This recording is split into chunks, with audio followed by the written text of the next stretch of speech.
Hello ladies and gentlemen, welcome back once again to Wild Arms 2. When we last left off, we completed Ashley's prologue. So now let's do this one. This incredibly scary looking man.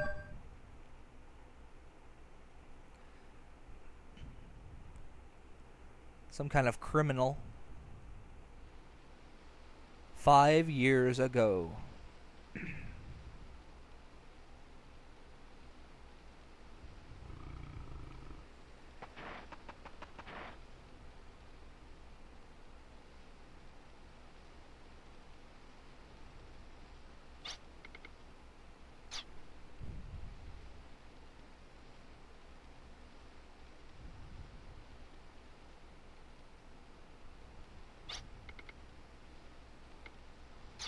Apparently,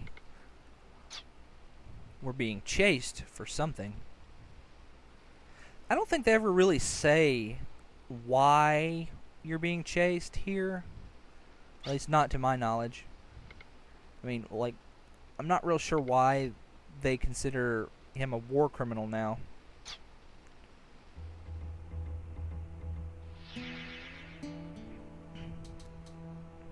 I guess it's because he was part of a revolutionary group in his country.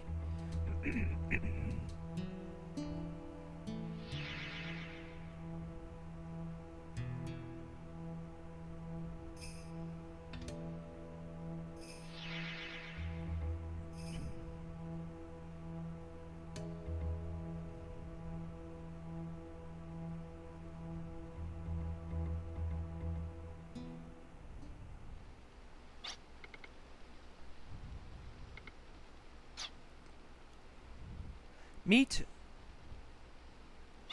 Brad Evans, our second main character. Brad, unlike Ashley's very, I guess, well-rounded is the best way to describe him. He's not the fastest character, but he's fairly fast. He doesn't have the highest HP, but it's not low either. He has good strength, but not the best. So, you know, in terms of raw stats, in every category, Ashley has someone that beats him out. Except, you know, he has moderate stats in all categories. Brad is different. Brad is a physical powerhouse. He is... Well, at the beginning, he's not much more powerful than Ashley, but by the end of the game, his physical attacks will be doing incredibly massive amounts of damage. He has a stupidly high amount of HP. Of course, he has a stupidly high amount of physical defense. He is rather slow, though, and he does take a little more damage from magic than everyone else. But really, he is very powerful. His personal abilities are arms as well, but his are heavy arms, so he tends to...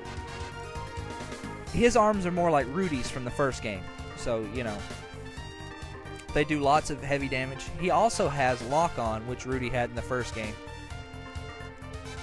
Although I do think that lock-on is a little more powerful in this game than it was in the first one, because not only does it raise an arm's hit rate to 100%, it also has the added effect of giving it a little bit of a damage boost.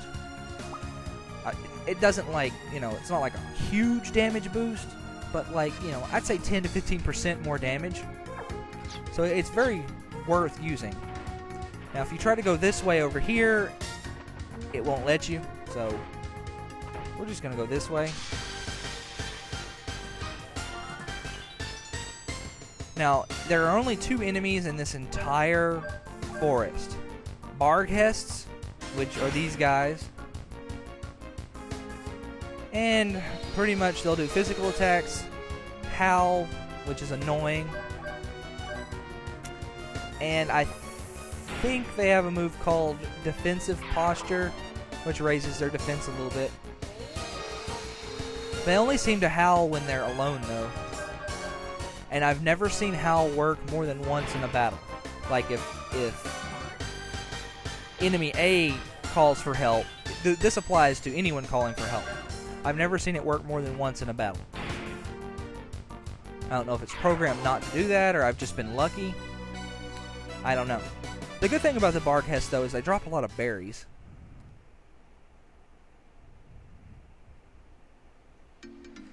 The other enemy that you can meet up with here, and I'm going to make special mention of them for one reason.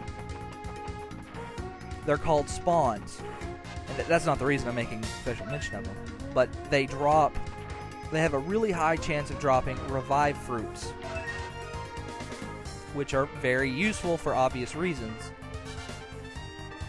Because, like the first game, you can't buy them. Meaning that,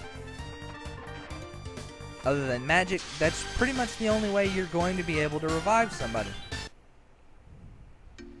For winning that battle, I got to level 2. So, yay. Oh, well, I'll do it when I pick this up over here. Even though it may not look like it, this scenario is actually a little bit harder than Ashley's. Ashley actually has the easiest one. Oh, yeah, by the way, through some kind of time travel shenanigans, we have all the items that Ashley picked up.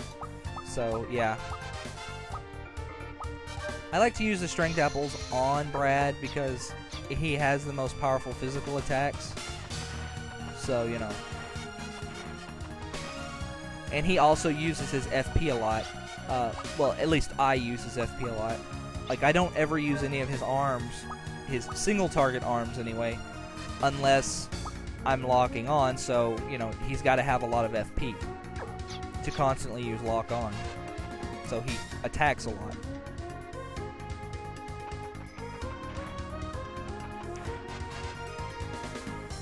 No, the Barghests,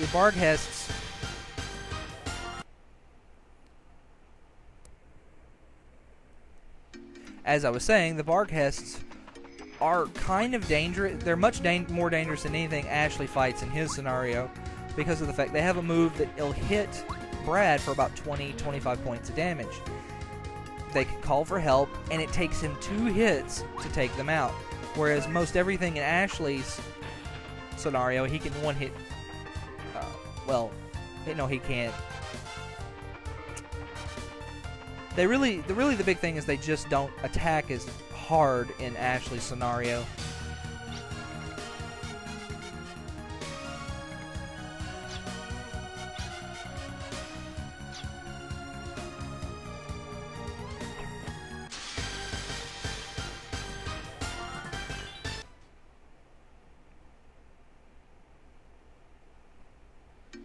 On the plus side, however, as soon as you hit level 2 and use both of those strength apples, then Brad can pretty much one-hit KO the Barghests. The spawns have much more HP, but they're not super hard either. None of those other crates have anything in them. If you get lucky enough to fight some spawns and win a revive fruit, I actually suggest you sell it at the first chance you get, because they sell for a whole lot of money.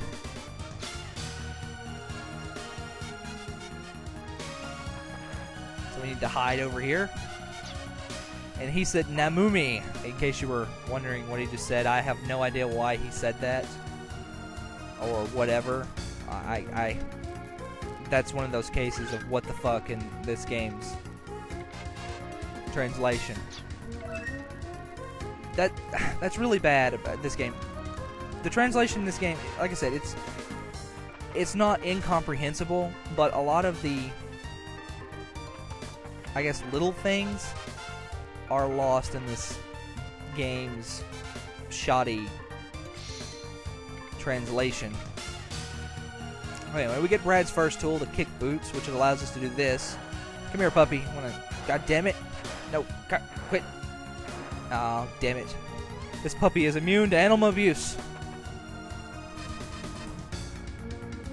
Well, anyway, you can use the kick boots to do property damage, which is cool. Go over here and grab a big berry.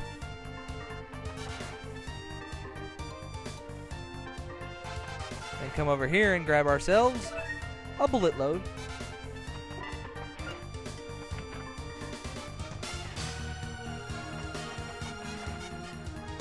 So, you know, awesome. Free stuff. Can't complain.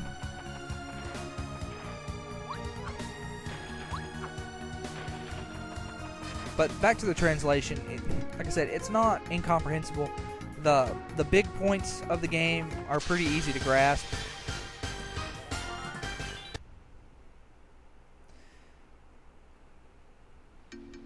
And what was I talking about? Oh yeah, the big points are really they're not impossible to grasp, but a lot of the little stuff is lost, you know, little character details, and there's lots of odd cases of things like that can be best described as misplaced dialogue.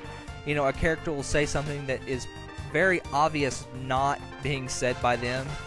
Like, there's an example in the last intro that I'm going to point out. There's examples of characters very weirdly talking in the third person. So I don't know.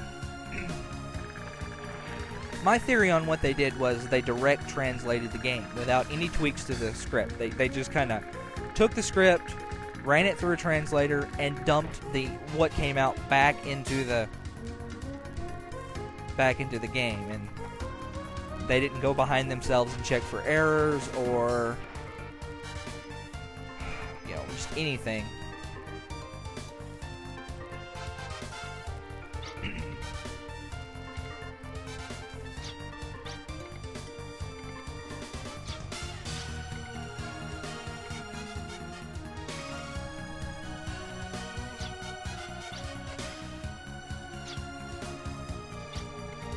I'm digging this music, by the way.